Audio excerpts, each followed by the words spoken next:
ಆತ್ಮೀಯ ವಿದ್ಯಾರ್ಥಿಗಳೇ, ತಮಗೆಲ್ಲರೂ ಕೂಡ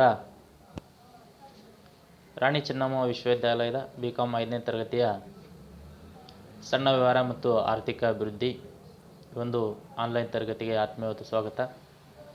ನಾನು ನಿಮ್ಮ ಅರ್ಥಶಾಸ್ತ್ರದ ಸಹಾಯಕ ಪ್ರಾಧ್ಯಾಪಕ ಶ್ರೀ ವಿಜಯಕುಮಾರ್ ಮಲ್ಲಿಕಾರ್ಜುನ ಮಠ. ಇವತ್ತಿನ ಒಂದು ತರಗತಿಯಲ್ಲಿ ನಾವು ಕಾರ್ಯಯೋಜನೆಯ ವರದಿ ಕುರಿತಾಗಿ ಚರ್ಚೆ ಮಾಡೋಣ. So dear students, welcome to the online class of BCom 5th semester under Rani Chennamma University, Belagavi. Today the title of the paper is Small Business and Economic Development, that is 17th session coming under second unit, that is project report. In today's session I am going to discuss about the project report, what is the meaning and definition of project report, and also the major elements that project report contains. ಆತ್ಮೀಯ ವಿದ್ಯಾರ್ಥಿಗಳೇ, ಮೊದಲು ಕಾರ್ಯಯೋಜನೆ ವರದಿ ಅಂದ್ರೇನು ಅನ್ನೋದನ್ನು ನಾವು ತಿಳ್ಕೊಳ್ಳೋಣ. According to Webster New 20th Century Dictionary, a project report is a scheme, design, a proposal of something intended or devised. ವೆಬ್ಸ್ಟರ್ನ 20ನೇ ಶತಮಾನದ ಒಂದು ಶಬ್ದಕೋಶದ ಪ್ರಕಾರ ಕಾರ್ಯಯೋಜನೆಯ ವರದಿ ಅಂತಂದರೆ ನಿರ್ದಿಷ್ಟವಾದ ಉದ್ದೇಶಕ್ಕೆ ಸಂಬಂಧಿಸಿದಂತೆ ತಯಾರಿ ಮಾಡಿದಂಥ ಒಂದು ಯೋಜನೆ, ವಿನ್ಯಾಸ ಅಥವಾ ಪ್ರಸ್ತಾಪ ಅಂತೇಳಿ ನಾವು ಹೇಳ್ಬೋದು.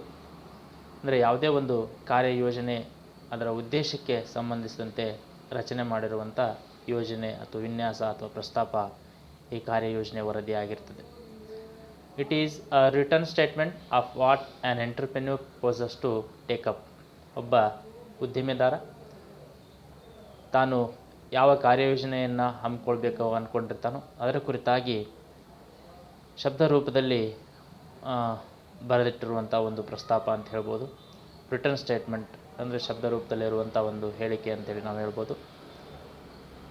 The details gathered from the feasibility studies and presented in a number of tables, reports and statements are consolidated into one master report called project report.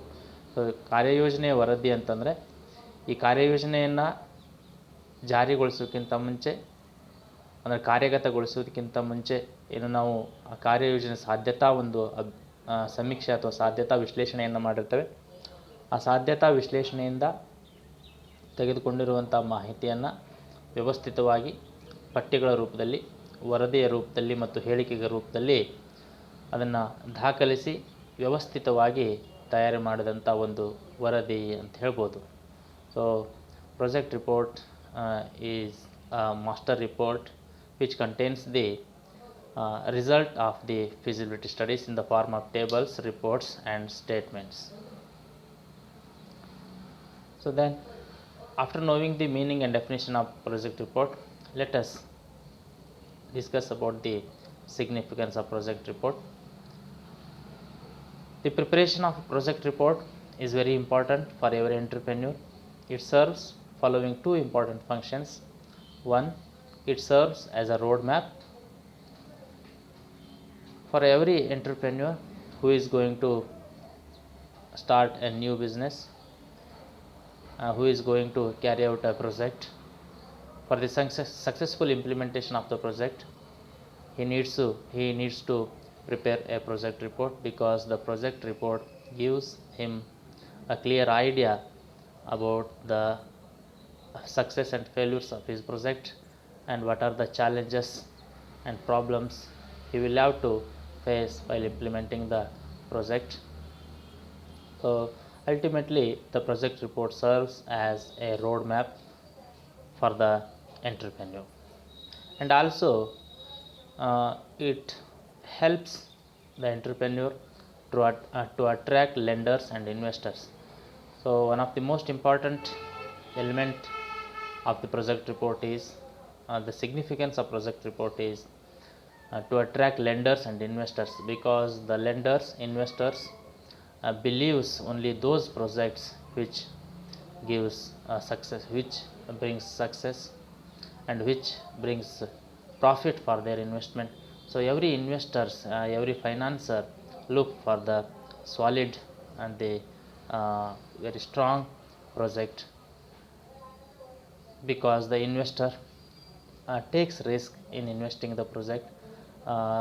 When it is comes to new project, the risk is more.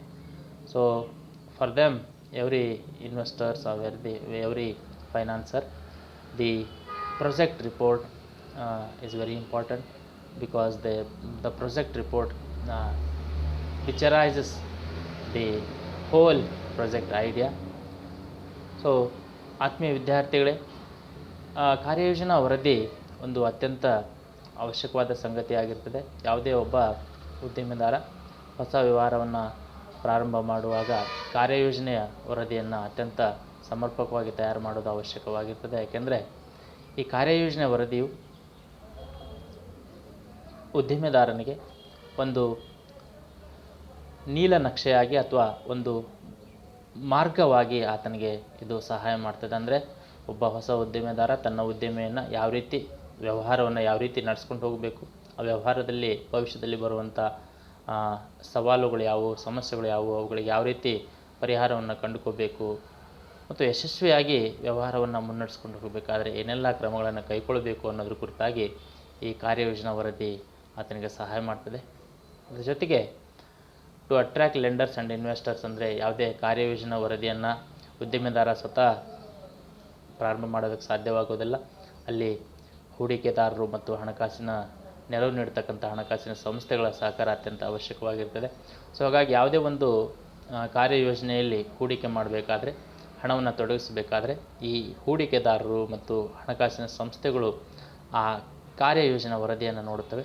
So ಹಾಗಾಗಿ ಕಾರ್ಯಯೋಜನೆ ವರದಿ ಸೂಕ್ತವಾಗಿದ್ದಲ್ಲಿ, ಸಮರ್ಪಕವಾಗಿದ್ದಲ್ಲಿ ಮತ್ತು ಈ ಕಾರ್ಯಯೋಜನೆ ಯಶಸ್ವಿಯಾಗುತ್ತದೆ ಅನ್ನುವ ಒಂದು ಸಂಪೂರ್ಣ ವಿಶ್ವಾಸ ಈ ಹೂಡಿಕೆದಾರರಿಗೆ ಬಂದಲ್ಲಿ ಅವರು ಹೂಡಿಕೆ ಮಾಡೋದಕ್ಕೆ ಮುಂದೆ ಬರ್ತಾರೆ. ಸೊ ಆ ನಿಟ್ಟಿನಲ್ಲಿ ಕಾರ್ಯಯೋಜನಾ ವರದಿ ಒಂದು ಅತ್ಯಂತ ಅವಶ್ಯಕ ಸಂಗತಿಯಾಗಿರುತ್ತದೆ ಅನ್ನೋದನ್ನು ನಾವಿಲ್ಲಿ ಪರಿಗಣಿಸಬೇಕಾಗ್ತದೆ.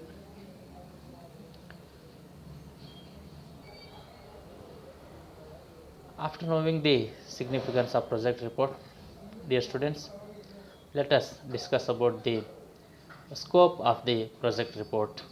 So what are the things that project report contains? So one is introduction.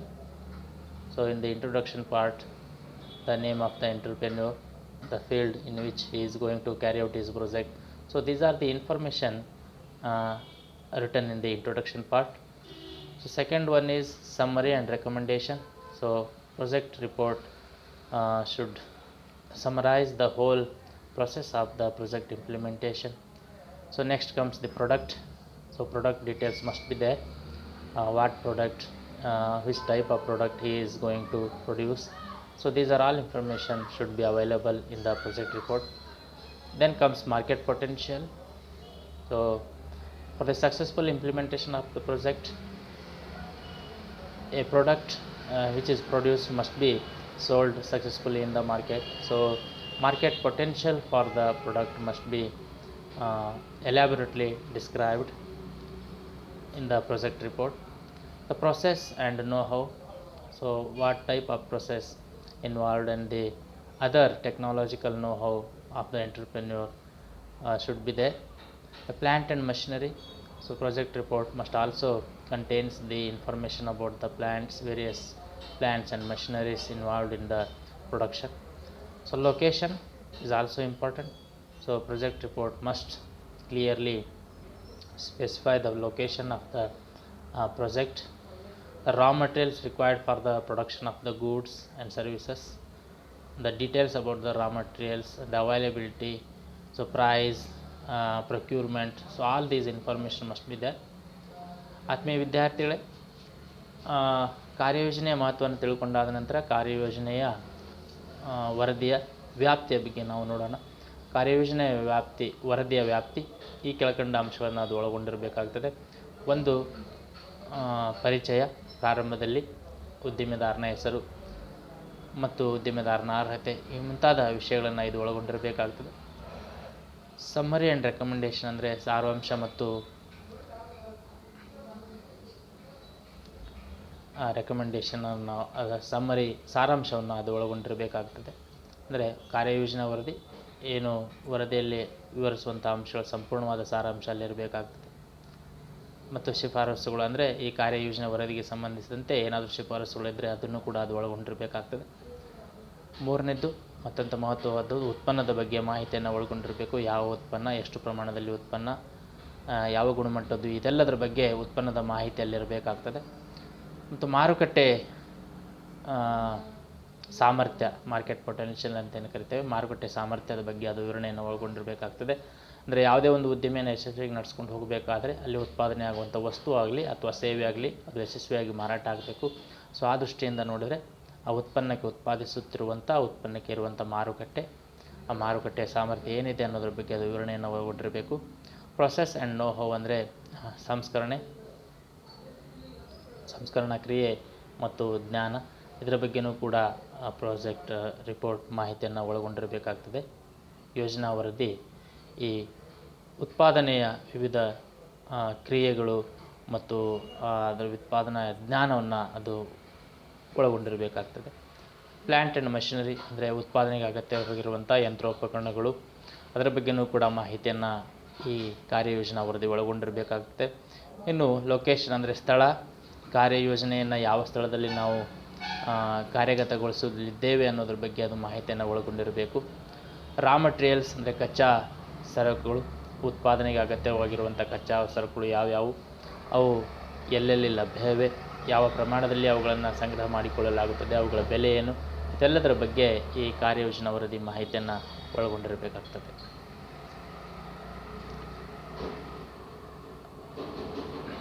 Another most important element of the project report is utilities.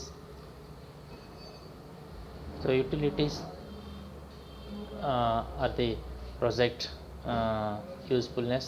It states the usefulness of the project report. Project effluents. So effluents are the kind of things coming out of the project implementation. So personnel required, what are the trained personnel required for the project. So what are the education qualification and training, other details of the workers should be specified in the project report. So capital cost, so what is the amount of capital is going to be invested in the project and what is the cost of that capital. So these are all information must be there. So working capital, there must be information about the working capital required for the project. Mode of finance, which type of finance the entrepreneur is going to procure from various financial institutions. So information regarding the mode of finance should be there. Manufacturing cost, what is the cost of manufacturing that product must be there. Financial analysis, so one of the most important element of the project report is an entrepreneur must analyze the financial aspect of the project. So information regarding this must be there. The implementation schedule, finally the implementation schedule, the time period of the project must be clearly specified in the project report. So these are all the various elements contained in the project report. ಆತ್ಮೀಯ ವಿದ್ಯಾರ್ಥಿಗಳೇ, ಕಾರ್ಯಯೋಜನೆಯ ವರದಿ ಪ್ರಮುಖವಾಗಿ ಅಂತಂದರೆ ಇಲ್ಲಿ ಉಪಯುಕ್ತತೆಗಳನ್ನು, ಕಾರ್ಯಯೋಜನೆಯ ಉಪಯುಕ್ತತೆ ಏನು ಅನ್ನೋದ್ರ ಬಗ್ಗೆ ಮಾಹಿತಿಯನ್ನು ಒಳಗೊಂಡಿರಬೇಕು. ಮತ್ತು ಕಾರ್ಯಯೋಜನೆಯನ್ನು ಜಾರಿಗೊಳಿಸುವಾಗ ಅದರಿಂದ ಹೊರಗೆ ಬರುವಂಥ ಸಂಗತಿಗಳು ಏನಿವೆ, ಎಫ್ಲುಯೆಂಟ್ಸ್ ಅಂತ ಏನು ಕರಿತೇವೆ, ಸೊ ಅದನ್ನು ಅದು ಒಳಗೊಂಡಿರಬೇಕು, ಅದರ ಬಗ್ಗೆ ಮಾಹಿತಿಯನ್ನು ಒಳಗೊಂಡಿರಬೇಕು. ಮತ್ತು ಕಾರ್ಯಯೋಜನೆ ಅಗತ್ಯವಾದಂಥ ಸಿಬ್ಬಂದಿಗಳು ಯಾವ್ಯಾವು, ಅವರ ಶೈಕ್ಷಣಿಕ ಅರ್ಹತೆಗಳೇನಿರಬೇಕು, ತರಬೇತಿ ಯಾವ ರೀತಿ ಆಗಿರಬೇಕು, ಮತ್ತು ಎಷ್ಟು ಪ್ರಮಾಣದ ಕಾರ್ಮಿಕರು ನೇಮಕ ಮಾಡಿಕೊಳ್ಬೇಕು, ಇದೆಲ್ಲದರ ಬಗ್ಗೆ ಮಾಹಿತಿಯನ್ನು ಒಳಗೊಂಡಿರಬೇಕು. ಬಂಡವಾಳ ವೆಚ್ಚದ ಬಗ್ಗೆ ಮಾಹಿತಿಯನ್ನು ಒಳಗೊಂಡಿರಬೇಕು. ಅಂದರೆ ಈ ಕಾರ್ಯಯೋಜನೆಗೆ ಅಗತ್ಯವಾಗಿರೋ ಬಂಡವಾಳ ಎಷ್ಟು, ಅದಕ್ಕೆ ತಗಲುವಂಥ ವೆಚ್ಚ ಎಷ್ಟು, ಬಡ್ಡಿ ದರ ಏನಿದೆ, ಇದೆಲ್ಲದರ ಬಗ್ಗೆ ಅದು ಮಾಹಿತಿಯನ್ನು ಒಳಗೊಂಡಿರಬೇಕಾಗ್ತದೆ. ವರ್ಕಿಂಗ್ ಕ್ಯಾಪಿಟಲ್ ಅಂದರೆ ಕಾರ್ಯನಿರತ ಬಂಡವಾಳ ಏನಿದೆ ಅದರ ಬಗ್ಗೆ ಮಾಹಿತಿಯನ್ನು ಒಳಗೊಂಡಿರಬೇಕು. ಸ್ಥಿರ ಬಂಡವಾಳದ ಜೊತೆಗೆ ಚರ ಬಂಡವಾಳ ಮತ್ತು ಕಾರ್ಯನಿರತ ಬಂಡವಾಳದ ಬಗ್ಗೆ ಮಾಹಿತಿಯನ್ನು ಒಳಗೊಂಡಿರಬೇಕಾಗ್ತದೆ. ಹಣಕಾಸಿನ ಮಾದರಿ ಅಂದರೆ ಯಾವ ರೀತಿಯ ಹಣಕಾಸನ್ನು ನೆರವನ್ನು ಈ ಒಂದು ಕಾರ್ಯಯೋಜನೆಗೆ ಪಡೆದುಕೊಳ್ಳಲಾಗಿದೆ ಅನ್ನೋದರ ಬಗ್ಗೆ ಮಾಹಿತಿ ಒಳಗೊಂಡಿರಬೇಕು. ಜೊತೆಗೆ ಮ್ಯಾನುಫ್ಯಾಕ್ಚರಿಂಗ್ ಕಾಸ್ಟ್, ಉತ್ಪಾದನಾ ವೆಚ್ಚ, ಅದರ ಬಗ್ಗೆಯೂ ಕೂಡ ಮಾಹಿತಿಯನ್ನು ಒಳಗೊಂಡಿರಬೇಕು. ಕೊನೆಗೆ ಫೈನಾನ್ಷಿಯಲ್ ಅನಾಲಿಸಿಸ್ ಅಂದರೆ ಹಣಕಾಸಿನ ಸಮೀಕ್ಷೆಯನ್ನು, ವಿಶ್ಲೇಷಣೆಯನ್ನು ಅಲ್ಲಿ ಮಾಡಿರಬೇಕಾಗಿದ್ದು ಅತ್ಯಂತ ಅವಶ್ಯಕ. ಒಂದು ಕಾರ್ಯಯೋಜನೆಯ ಅಗತ್ಯವಾಗಿರುವಂಥ ಹಣಕಾಸು, ಅದನ್ನು ತೆಗೆದುಕೊಂಡಾದ ನಂತರ ಆ ಹಣಕಾಸಿನ ವೆಚ್ಚ, ಲಾಭ ನಷ್ಟ, ಇದೆಲ್ಲದರ ಬಗ್ಗೆ ಅಲ್ಲಿ ವಿವರಣೆ ಇರಬೇಕಾಗ್ತದೆ. ಕೊನೆಯದಾಗಿ ಇಂಪ್ಲಿಮೆಂಟೇಷನ್ ಶೆಡ್ಯೂಲ್ ಅಂದರೆ ಕಾರ್ಯಗತಗೊಳಿಸುವಂಥ ಒಂದು ಅವಧಿ, ಯಾವ ನಿರ್ದಿಷ್ಟ ಅವಧಿಯಲ್ಲಿ ಕಾರ್ಯಯೋಜನೆಯನ್ನು ಜಾರಿಗೊಳಿಸಬೇಕು ಅನ್ನೋದ್ರ ಬಗ್ಗೆಯೂ ಕೂಡ ಅದು ಮಾಹಿತಿಯನ್ನು ಒಳಗೊಂಡಿರಬೇಕಾಗ್ತದೆ. ಸೊ ಇದೆಲ್ಲ ಕಾರ್ಯಯೋಜನೆಯ ವರದಿ ಕುರಿತಾದಂಥ ಒಂದು ವಿವರಣೆ. ತಾವು ಹೆಚ್ಚಿನ ಮಾಹಿತಿಗಾಗಿ ಈ ಅರೋರಾ ಸೋದ್ ಬರೆದಿರುವಂಥ ಫಂಡಮೆಂಟಲ್ಸ್ ಆಫ್ ಎಂಟರ್ಪ್ರಿನರ್ಶಿಪ್ ಮತ್ತು ಸ್ಮಾಲ್ ಬಿಸ್ನೆಸ್ ಪುಸ್ತಕವನ್ನು ಓದ್ಬೋದು. ಡಾಕ್ಟರ್ PM ಚರಂತಿಮಠ್ ಬರೆದಿರುವಂಥ ಎಂಟರ್ಪ್ರಿನರ್ಶಿಪ್ ಎ ಸ್ಮಾಲ್ ಬಿಸ್ನೆಸ್ ಅನ್ನೋ ಪುಸ್ತಕ, ಅಥವಾ SS ಕನಕ್ ಅವರು ಬರೆದಿರುವಂಥ ಎಂಟರ್ಪ್ರಿನ್ಯೂರ್ ಡೆವಲಪ್ಮೆಂಟ್, KD ಬಸವ ಬರೆದಿರುವಂಥ small business and economic development, ಈ ಪುಸ್ತಕವನ್ನು ತಾವು ರೆಫರ್ ಮಾಡ್ಬೋದು. ಇಲ್ಲಿವರೆಗೆ ಈ ಆನ್ಲೈನ್ ತರಗತಿಯನ್ನು ಕೇಳಿದ್ದಕ್ಕಾಗಿ ತಮಗೆಲ್ಲರೂ ಕೂಡ ಧನ್ಯವಾದಗಳು. Thank you one and all.